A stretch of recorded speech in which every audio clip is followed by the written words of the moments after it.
الحمد للہ رب العالمین والصلاة والسلام علی سید الانبیاء والمرسلین قال اللہ تعالی وتبارک فی القرآن المجید والفرقان الحمید بسم اللہ الرحمن الرحیم والضحی واللیل اذا سجی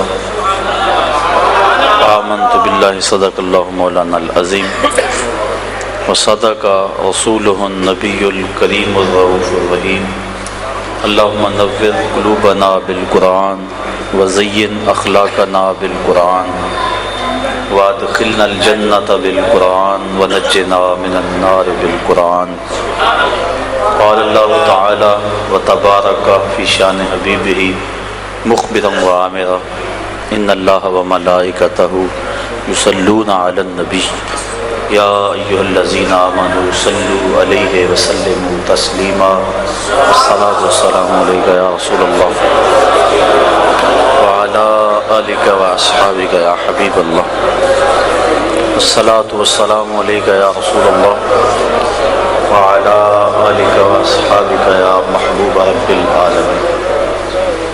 تمام حمد و ثنا، تعریف و توصیف اللہ جل مجدہ الکریم کی ذات بابرکات کے لیے، جو خالق کائنات بھی ہے اور مالک شش جہات بھی۔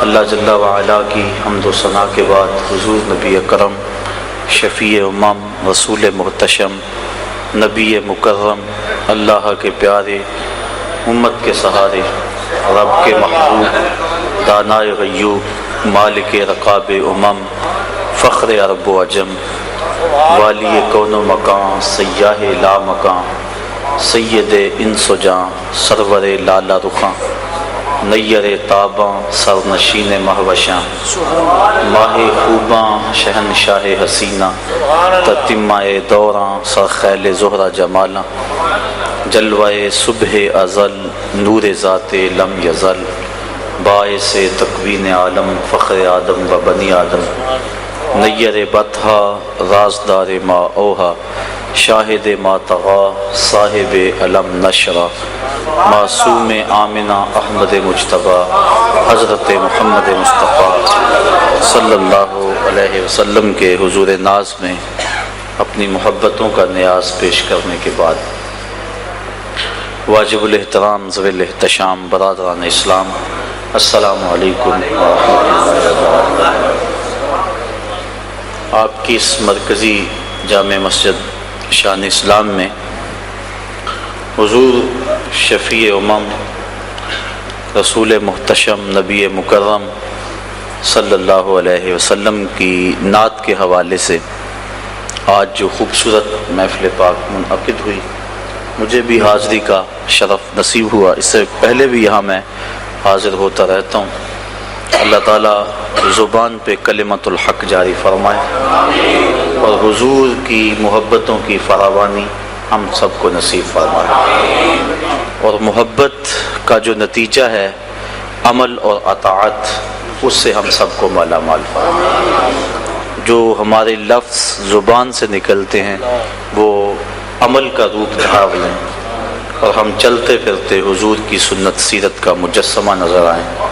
میرے استاذ المکرم ایک بڑا پیارا جملہ فرمایا کرتے تھے، آج بھی جب میں وہ لفظ اپنی زبان سے ادا کرتا ہوں تو مجھے ان کا لہجہ، ان کے زبان کی مٹھاس نظر آ جاتی ہے۔ وہ کیا کسی نے کہا تھا، اجاڑ رت کو گلابی بنائے رکھتی ہے میری آنکھ تیری دید سے وضو کر کے۔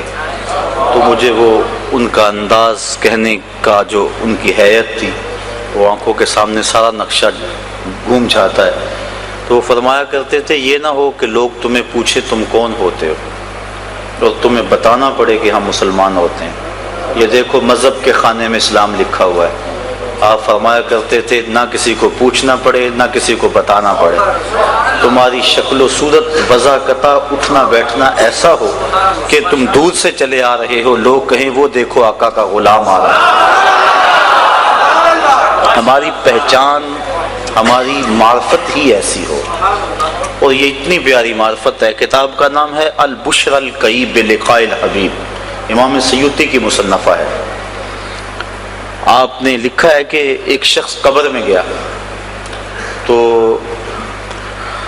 قبر میں منکر نکیر سوال کرنے کے لیے پہنچے قانون قدرت کے مطابق.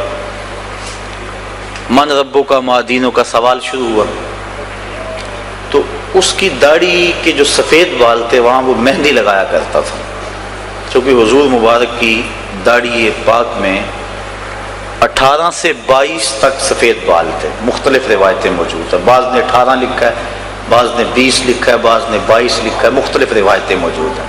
یہ صحابہ کی محبت تھی نا کہ وہ حضور کی داڑھی کے سفید بالوں کو بھی گن رکھا تھا انہوں نے. اور ایسا حلیہ اور ایسا نقشہ آپ کو کسی کا نہیں ملے گا جیسا حلیہ اور جیسا نقشہ حضور کا ملتا ہے. صحابہ کی یہ محبتیں ہیں، حضور کی ایک ایک ادا کو انہوں نے محفوظ کر لیا تھا. اور یہ کمال محبت تھی صحابہ کی حضور کے ساتھ، اور کیوں نہ ہوتی. حافظ شیرازی لکھتا ہے، اپنے محبوب کو کہتا ہے کہ میرے جیسا زمانے میں کوئی عاشق نہیں ہوگا، جس طرح کا میں عاشق ہوں زمانے میں ایسا کوئی عاشق نہیں ہوگا. اور پھر خود کہتا ہے اس لیے تیرے جیسا محبوب بھی تو کوئی نہیں نا. تو بات یہ ہے کہ اگر صحابہ کا عشق ضرب المثل ہے کہ لوگوں نے بڑے قصے پڑھے ہیں محبتوں کے، لیکن آج تک آپ نے نہیں سنا ہوگا کہ کوئی محب اپنے محبوب کا لعاب بھی ہاتھوں میں لیتا ہو. تو یہ اگر عشق اتنا بڑا ہے تو حسن بھی تو اتنا بڑا ہوگا، کیونکہ عشق میں گرمی جو ہے وہ حسن کی وجہ سے ہوتی ہے. حضرت اقبال نے کہا نا، فرصت کشم کشم دے دلے بے قرار رہا، یک دو شکن زیادہ کن گیسوئے تابدار رہا. وہ کہتے ہیں کہ کشم کش کی فرصت بھی نہ دے اس تابدار دل کو جو کہ پیچ و تاب کھا رہا ہے، اپنی زلف کو اور شکن ڈال دے تاکہ میرا عشق بڑھتا رہے. تو حسن بڑا ہو تو عشق بھی بڑا ہوتا ہے. تو صحابہ کا جو حسن حضور کے ساتھ تھا اس کی مثال دنیا پہ ملنا مشکل ہی نہیں، ناممکن ہے. اس لیے کہ ایسا حسن کوئی نہیں تھا، اور جب حسن نہیں ایسا ہوگا تو عشق بھی ایسا نہیں ہوگا. تو صحابہ کی محبت ہے کہ انہوں نے حضور کی مبارک داڑھی کے بال بھی گن رکھے ہیں.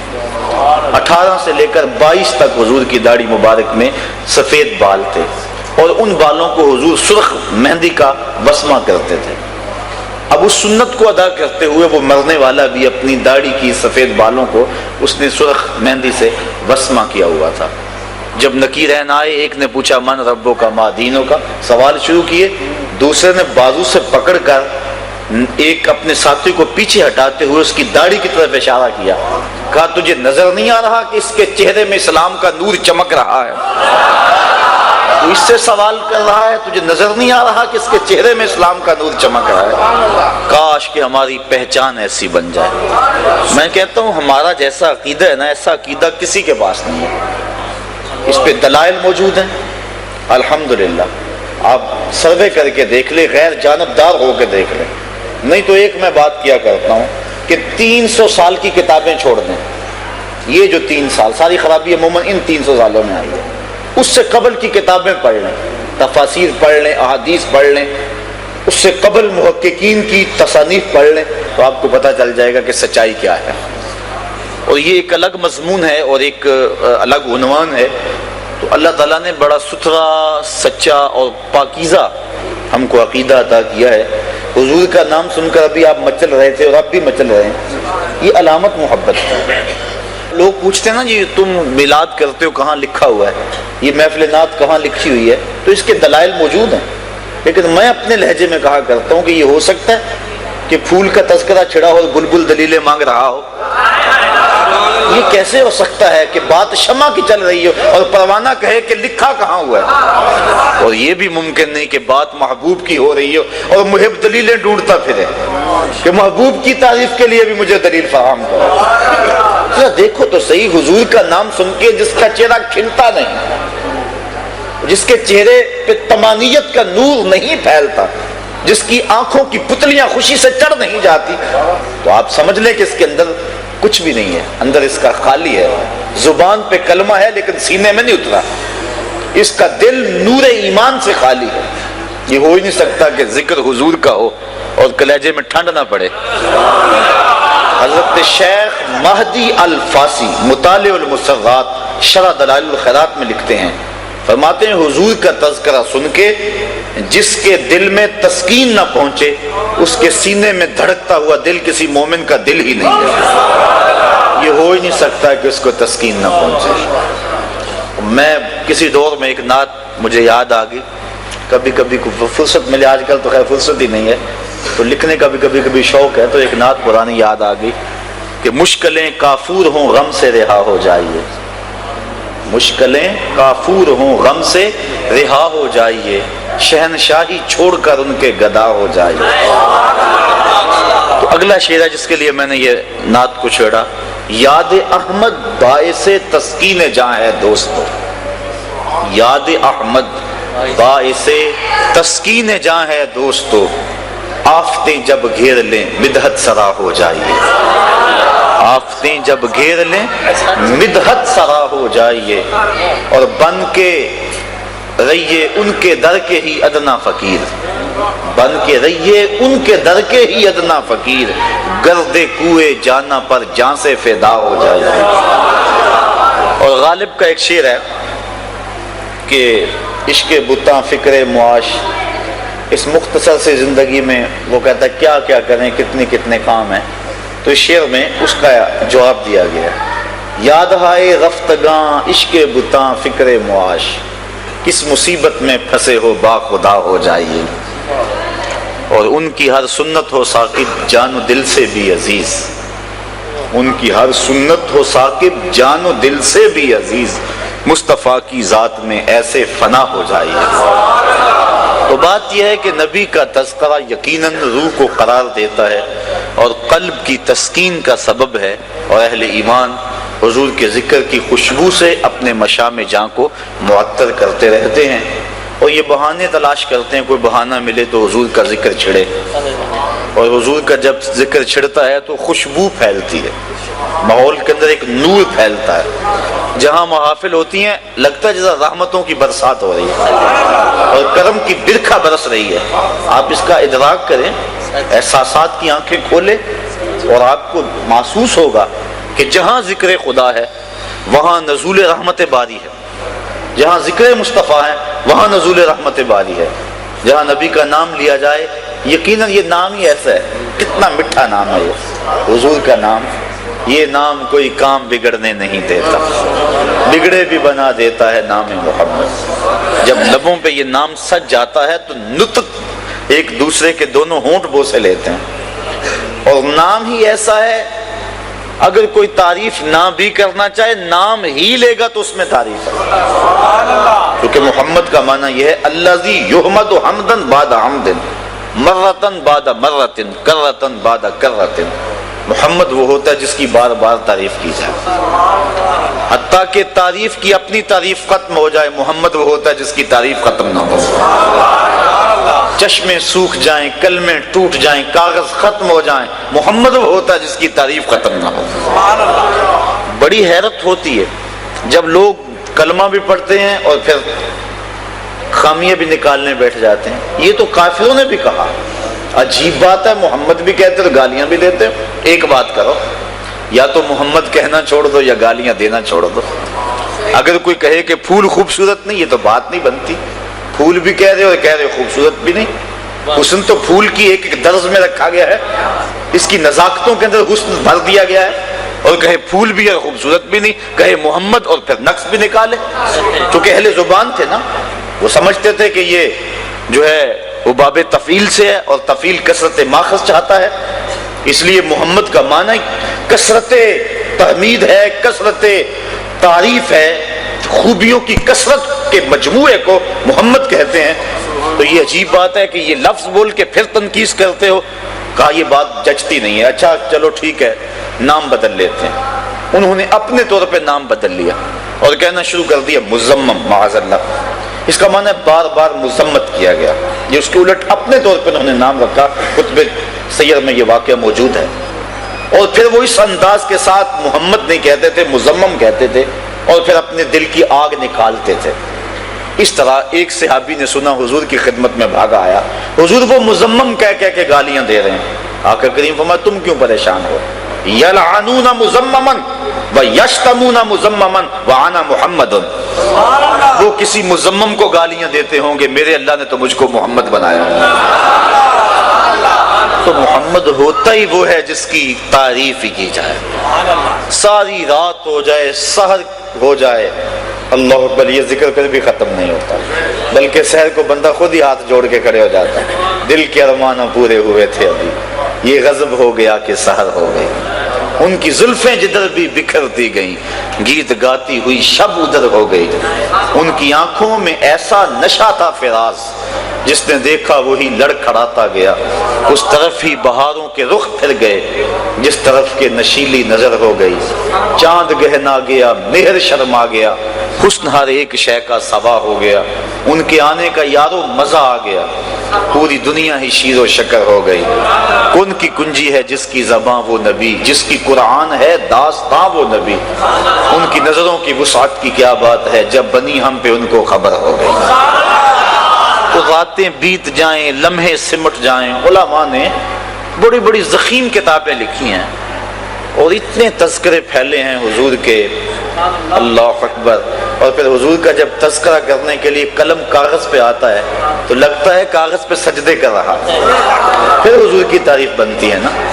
اور جب نطق اللہ اکبر در رسول پہ دربانی کرتا ہے اور لفظ حضور کے قدموں میں سلامی کرتے ہیں تو اسی کو نعت کہتے ہیں.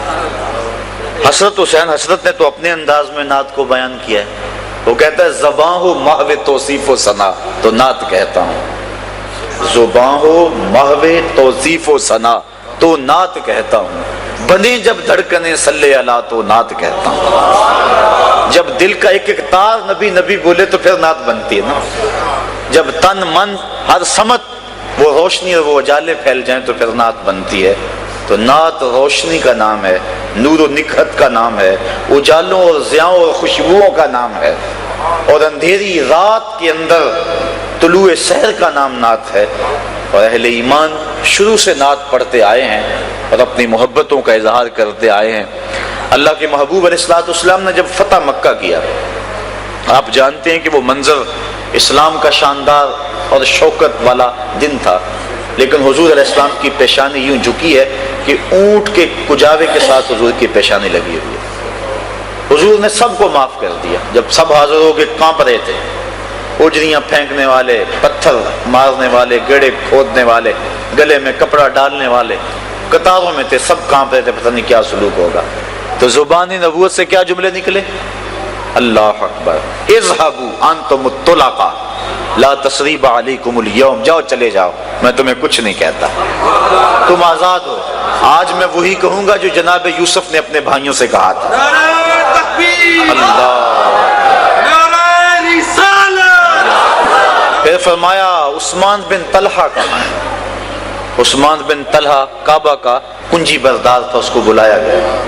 ایک دن حضور نے کہا تھا مجھے چابی دو، میرا جی چاہتا ہے کہ میں کعبۃ اللہ کو کھولوں، اندر جاؤں اور نوافل ادا کروں. تو اس نے کہا تھا میں آپ کو چابی نہیں دے سکتا. آج حضور جب فاتح بن کر آئے فرمایا بلاؤ آج عثمان بن طلحہ کو. کانپتا کانپتا آیا، فرمایا لاؤ چابی، پیش کر دیں. تالا کھولا، نوافل ادا کیے، پھر تالا لگایا. اب صحابہ منتظر تھے، عثمان بن طلحہ کو تو چابی ملنی نہیں. ابو بکر رضی اللہ تعالیٰ عنہ کی آرزو تھی یہ مقدر میرا جاگے گا. عمر فاروق جھولی پھیلائے کھڑے تھے. عثمان غنی کہہ رہے تھے کہ کاش کہ میرا ستارہ اوج پہ پہنچ جائے. علی المرتضیٰ کو بھی ناز تھا. سارے منتظر تھے، لیکن حضور فرمایا این عثمان بن طلحہ. عثمان بن طلحہ کہاں ہے؟ وہ کانپتا ہوا ایک سمت کھڑا تھا. فرمایا یہ لو چابی، تو نے تو نہیں دی تھی، میں عطا کر رہا ہوں. اور فرمایا عثمان بن طلحہ قیامت تک تیرے سے یہ چابی کو چھین نہیں سکے گا. اور آج بھی وہ چابی عثمان بن طلحہ کی اولاد کے پاس ہے. تو پھر اس نے کہا یہ خلق، اللہ اکبر، تیری تک کے ادامانی میں مرید ہو گئے. اور وہ حضور کا غلام بن گیا اور اس کی نسلوں میں آج تک وہ چابی موجود ہے. یہ حضور کا کردار تھا. یہ کہانی تو بڑی لمبی ہے اور یہ داستان تو بڑی طویل ہے. وہ کیا کیا، کسی نے کہا تھا سفینہ چاہیے اس بحر بے کراں کے لیے، لیکن بہرحال حضور نے آزادی دے دی. لیکن چند اشخاص تھے جن کے بارے میں حضور نے سخت حکم دیا، ان میں سے کعب بن زہیر بھی تھا. یہ شاعر تھا، ہجف کہا کرتا تھا، ابن قتل یہ دوگر اس طرح کے لوگ بھی تھے۔ کعب بن زہیر کے بارے میں حکم ہوا من لقی منکم کعب بن زہیر فلیقتلہ، جس کو کعب بن زہیر ملے تو وہ اس کو قتل کر دے۔ باقی فرمایا جو حرم میں آئے معاف کر دو، جو دروازہ بند کر دے اسے معاف کر دو، جو ابو سفیان کے گھر چلا جائے اسے بھی معاف کر دو، جو ہتھیار پھینک دے اسے بھی معاف کر دو، امان مانگ لے اسے امن دے دو، عورتوں کو قتل نہ کرو، بچوں کو قتل نہ کرو، ضعیفوں کو قتل نہ کرو۔ لیکن یہ جو اشخاص تھے جنہوں نے حضور کی توہین کی ہوئی تھی، فرمایا نہیں، یہ جہاں بھی ملے انہیں قتل کر دینا، یہ حرم کعبہ میں ملے وہاں بھی قتل کر دینا، حجر اسود کے پاس ملے وہاں بھی قتل کر دینا، کعبے کے پردوں میں لپٹ جائیں ان کو وہاں بھی قتل کر دینا۔ اور ابن قتل کے ساتھ ایسے ہی کیا گیا، جب حضور طواف کر رہے تھے وہ کعبۃ اللہ کے پردے کے اندر چھپ گیا، صحابہ نے بتایا حضور ابن قتل چھپا ہوا ہے، تمہیں نکالو اس کو اور یہی قتل کرو۔ مقام ابراہیم اور چاہے زمزم کے درمیان جو جگہ ہے وہاں ابن قتل کو قتل کیا گیا۔ ذرا غور کیجئے، اللہ کی مسجد سے باہر لے جاتے، اس کا گندا خون یہاں نہ بہتا، لیکن کہا یہی قتل کرو، دنیا والے دیکھ بھی لے اور قیامت تک ضابطہ بھی بن جائے کہ رسول کے دشمن کو اور رسول کے گستاخ کو چند سانسیں جینے کی مہلت بھی نہ دی جائے، جہاں ملے اس کو وہاں قتل کر دو۔ اب ابن قتل قتل ہو گیا، دہائی مچ گئی، باقی بھاگ گئے۔ یہ جو کعب بن زہیر تھا یہ طائف کی سمجھ چلا گیا، اس کا بھائی غلام تھا، اس نے کسی ذریعے سے پیغام بھیجا کہ آرڈر تو بڑے سخت ہیں لیکن تو کسی طرح حضور کی چوکھٹ پہ خود چل کے آ جا، تو معافی تو مانگ کے دیکھ، وہ تو رحمت للعالمین ہے، اور اگر تو چاہے کہ میں یوں چھپتا پھروں گا کب تک چھپے گا؟ گلی گلی تو حضور کے غلام ہیں، گلی گلی میری یاد بچھی ہے پیارے رستہ دیکھ کے چل، گلی گلی میری یاد بچھی ہے پیارے رستہ دیکھ کے چل، مجھ سے اتنی وحشت ہے تو میری حدوں سے دور نکل۔ کدھر جائے گا؟ وہ تو حد ہی کراں تا بکراں ہے، کہاں پہنچے گا؟ رات کا اندھیرا تھا، صحن حرم میں حضور بیٹھے تھے، یہ کعب بن زہیر چھپتا چھپاتا ایک کونے میں آ کے بیٹھ گیا، عرض کی حضور نقاب اوڑا ہوا ہے، کہا حضور اگر ہم کعب بن زہیر کو ڈھونڈ لائیں اور وہ معافی مانگ لے تو آپ معاف کر دیں گے؟ آقا مسکرا دیے، فرمایا کعب تو آ جو گیا ہے، جا میں نے معاف کر دیا۔ اللہ اکبر۔ کعب جو کل کعب تھا اب حضرت کعب بن گیا، ہاتھ جوڑے کھڑا ہے، کہا بندہ نواز جس زبان سے ہجب کہا کرتا تھا اجازت ہو تو اس سے نعت نہ کرو؟ کہا نہیں کعب ذرا ممبر بچھا لینے دو۔ ممبر بچھ گیا، مجمع لگ گیا، حضور بیٹھ گئے، اب کعب ممبر پہ چڑھے۔ سنیے حضرت کعب نے کیا کہا اتیت عند رسول اللہ معتذرا والعذر عند رسول اللہ مقبول۔ لوگوں میں اللہ کے رسول کی خدمت میں ایک معافی نامہ لے کر آیا تھا، اور مجھے یہاں آ کر پتا چلا نبی تو ہے ہی بڑا بندہ نواز۔ اگلا شعر سنیے، ان الرسول لنور یستضاء بہ مہند من سیوف الہند مسلول۔ بغیر کسی شک کے اللہ کا نبی نور ہے، یستضاء بہ مہند جس سے زمانہ چمک رہا ہے، اور ہندوستان کی تنی ہوئی تلوار، تنے ہوئے لوہے کی تلوار ہے نبی۔ آقا کریم نے دوسرے مصرے میں اصلاح دی، فرمایا مجھے ہندوستان کی تلوار نہ کہو، مجھے اللہ کی تلوار کہو۔ ہندوستان کا لوہا گو بڑا معروف تھا، لیکن آقا کریم فرمایا من سیوف الہند نہ کہو، من سیوف اللہ کہو۔ تو یہاں سے دو چیزیں ہمارے لیے ثابت ہوئی، ایک تو نعت پر تنقید اگر وہ مقام رسالت کے مطابق نہ ہو تو یہ حق ہے اس شخص کا جو نعت کے مزاج کو سمجھتا ہے۔ یہ راستہ ہمارے لیے کھل گیا، حضور نے خود اصلاح دی نعت کے اندر، من سیوف الہند نہ کہو، من سیوف اللہ کہو۔ حالانکہ من سیوف الہند کہنے میں توہین نہیں تھی، لیکن من سیوف اللہ کہنے میں مرتبے کی علویت کو مزید اجاگر کیا جا رہا تھا، اس لیے کہا ہند کے لوہے کی تلوار نہ کہو بلکہ مجھے اللہ کی تلوار کہو۔ اعلی حضرت امام اہل محبت امام شاہ احمد رضا خان فاضل بریلوی رحمۃ اللہ تعالی علیہ جن دنوں کے اندر حج پہ گئے تو وہاں گنبد خضرا کے پاس شریف مکہ کے دور میں کھجوروں کے دو درخت تھے۔ ایک شاعر نے اس منظر کو دیکھا اور اپنے انداز میں اس کو نظم کیا، اعلی حضرت کے پاس وہ شعر لائے گئے، داد تو بڑی اس نے پائی، لیکن اصل داد وہ ہوتی ہے جو فہم والوں کی داد ہوتی ہے۔ نافہموں کی واہ واہ نے عموماً بیڑا غرق کر کے رکھ دیا۔ نافہموں کی واہ واہ، یہ بات میرا جملہ جو ہے وہ قابل غور ہے۔ تو اعلیٰ حضرت نے جب شعر سنا، لفظ اس کے یہ تھے: حاضر ہیں درخت یوں گنبد شہ والا کے سامنے، حاضر ہیں درخت گنبد شہ والا کے سامنے، مجنو کھڑے ہوئے ہیں خیمہ لیلا کے سامنے۔ لوگوں نے بڑی داد دی، واہ واہ بھی کہا کہ حد کر دی، کیسا تخیل ہے، ندرت کیسی ہے تخیل میں، قافیہ بندی کیسی ہے، ردیف کیا ہے، کیسا انداز ہے۔ اعلیٰ حضرت فرمایا اس شاعر کو بلاؤ، اس کو یہ جرأت کیسے ہوئی کہ میرے رسول کے روزے کو اس نے لیلا کا خیمہ قرار دیا؟ کیا اوقات ہے لیلا کی، کیا حیثیت ہے لیلا کی؟ بلایا گیا، کہا تو نے یہ کیوں کہا؟ تھر تھر کانپنے لگا، ضد نے کی، کہا حضور میری توجہ سمجھ نہیں گئی، آپ اصلاح کر دیجئے۔ اور میں سنیے پہلا مصرع تو ٹھیک ہے، اللہ اکبر، حاضر ہیں درخت یوں گنبد شہ والا کے سامنے۔ دوسرا مصرع تو نے یوں کہا ہے کہ مجنو کھڑے ہیں خیمہ لیلا کے سامنے، اس کو بدلو اور اب یوں پڑھو: حاضر ہیں درخت یوں گنبد شہ والا کے سامنے، قدسی کھڑے ہیں عرش معلا کے سامنے۔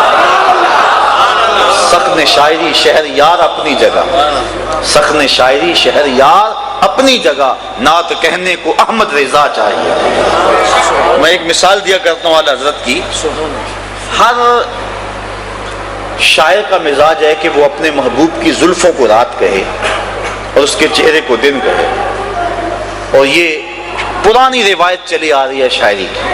حافظ شیرازی نے کہا نا: بفروغ چہرہ زلفت رہے دل زند ہما شب۔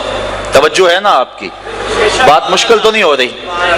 بفروغ چہرہ زلفت رہے دل زند ہما شب، چے دلا ورست دزدے کہ بشب چراغ دارد۔ کہ وہ کہتا ہے کہ وہ اپنے چہرے کا چراغ جلا کے رات کی سیاہی میں، وہ زلفوں کو رات کی سیاہی کہا، لوگوں کے دل لوٹتا پھرتا ہے، کتنا بہادر چور ہے، رات کو چراغ جلا کے لوٹتا ہے۔ تو اس نے محبوب کے چہرے کو دن کہا اور رات کو اس نے زلفوں کو رات کہا، اور یہ شاعروں کا مزاج ہے کہ زلفوں کو کی سیاہی کو شب دیجور سے، ظلمت والی رات سے تشبیہ دیتے۔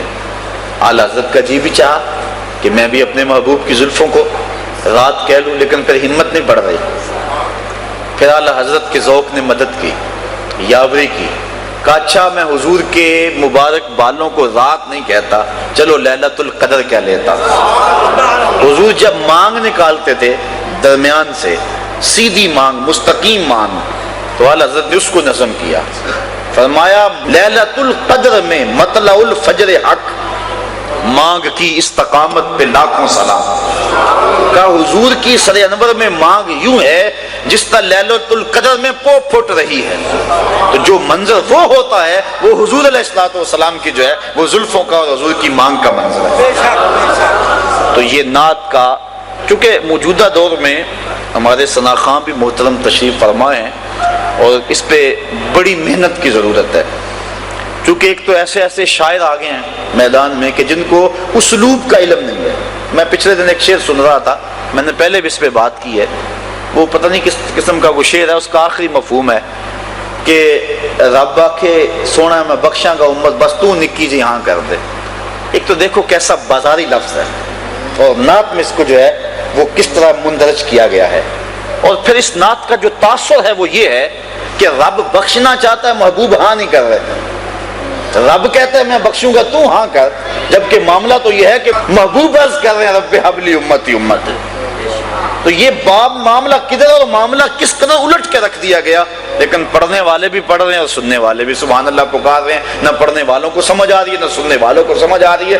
اور اگر کوئی سمجھنے والا پاس بیٹھا ہے وہ بولتا نہیں، میں بولوں گا تو خشک ملا کہلاؤں گا، یہ ڈر اور یہ خوف اس کو حق بیان کرنے سے روکے ہوئے، اپنے بھی خفا مجھ سے ہیں بیگانے بھی ناخوش، کہ میں زہر حلال کو کبھی کہہ نہ سکا کند، بات وہی کہتا ہوں سمجھتا ہوں جسے حق، نئے ابلۂ مسجد ہوں نئے تہذیب کا فرزند۔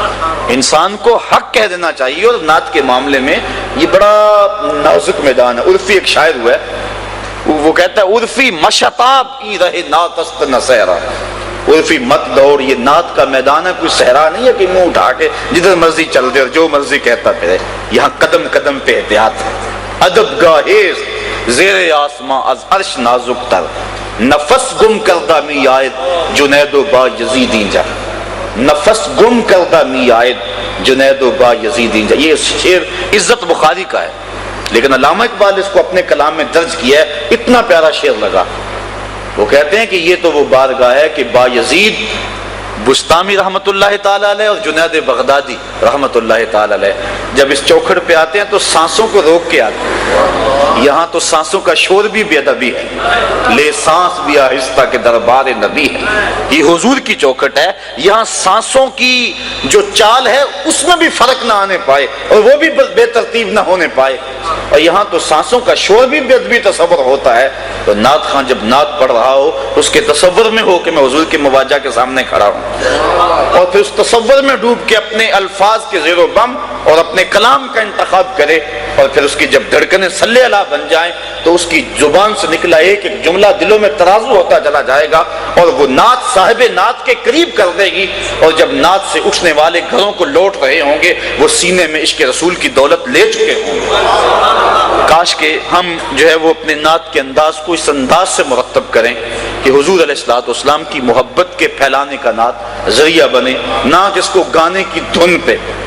دیکھیے نا، یہ تھوک دان ہے، اس کے اندر اگر کوئی بندہ کسی کو دودھ ڈال کے دے دے مہمان کو، پیے گا؟ بھائی میں نے دھویا 100 مرتبہ دھویا اور پھر دیا نہیں، اس کی وجہ کس لیے ہو چکی ہے. یا لوٹے میں کوئی دودھ ڈال کے کسی کو دے دے وہ پیے گا؟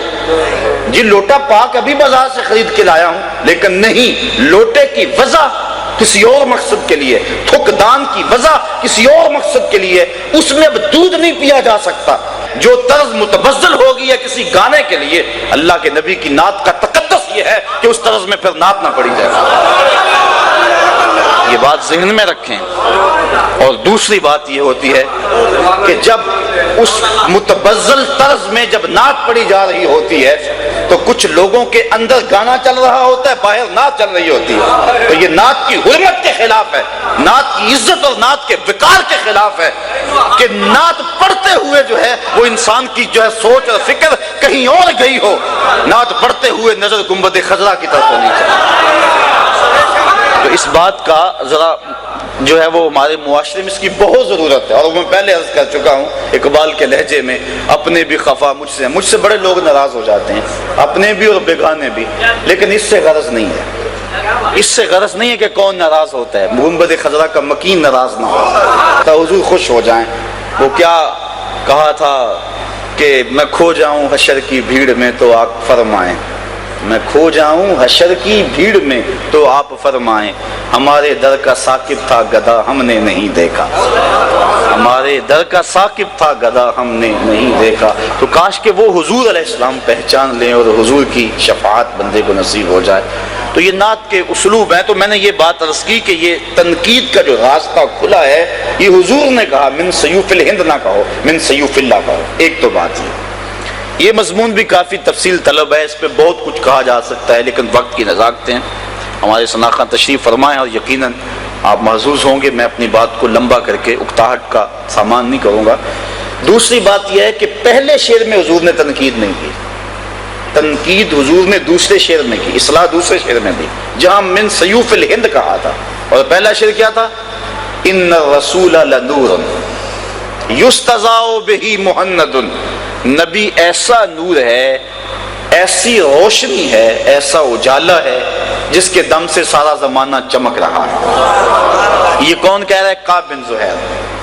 کب کہہ رہا ہے؟ اب ایمان لایا ہے اور اب یہ کہہ رہا ہے. نہ اس نے بخاری پڑھی، نہ مسلم پڑھی، نہ ترمذی، نہ نسائی، نہ ابن ماجہ. نہ اس نے حفظ قرآن کیا، نہ گشت کے لوٹے بھرے، نہ اس نے مسجد کی چٹائیوں پہ جو ہے وہ گھسا، نہ درس نظامی پڑھا، نہ وفاق المدارس کا کورس کیا. ابھی ایمان لا رہا ہے، ابھی کہہ رہا ہے ان الرسول لنور. مولوی کی تو عمر بیت گئی، اب تک نور نظر نہ آیا، اور لیکن یہ اب ایمان لا رہا ہے اور ابھی کہہ رہا ہے ان الرسول لنور. یہ انا جو ہے نا یہ تحقیق کے لیے ہے. اور ان الرسول لنور، اور پھر لام نور کے اوپر یہ بھی تاکید کے لیے ہے. اور پھر یہ جملہ اسمیہ ہے. جملہ اسمیہ بھی محل تاکید میں ہوتا ہے. 3 تاکیدیں لگا کر اس نے کہا بلا شبہ بغیر کسی شک کے یقیناً اللہ کا رسول نور ہے۔ اور حضور سن رہے ہیں، دوسرے مصرے پہ اصلاح دی، پہلے مصرے پہ اصلاح نہ دی، اس لیے کہ پہلا مصرع اصلاح کا محتاج ہی نہیں تھا۔ اللہ اکبر۔ اب حضرت کعب بن زہیر یہ نعت پڑھ رہے ہیں، شعر اس کے لمبے ہیں، میں اختتام کی طرف بڑھنا چاہوں گا۔ تو جب انہوں نے یہ نعت مکمل کر لی، حضور نے اپنی چادر اتار کے ان کے کندھوں پہ ڈال دی۔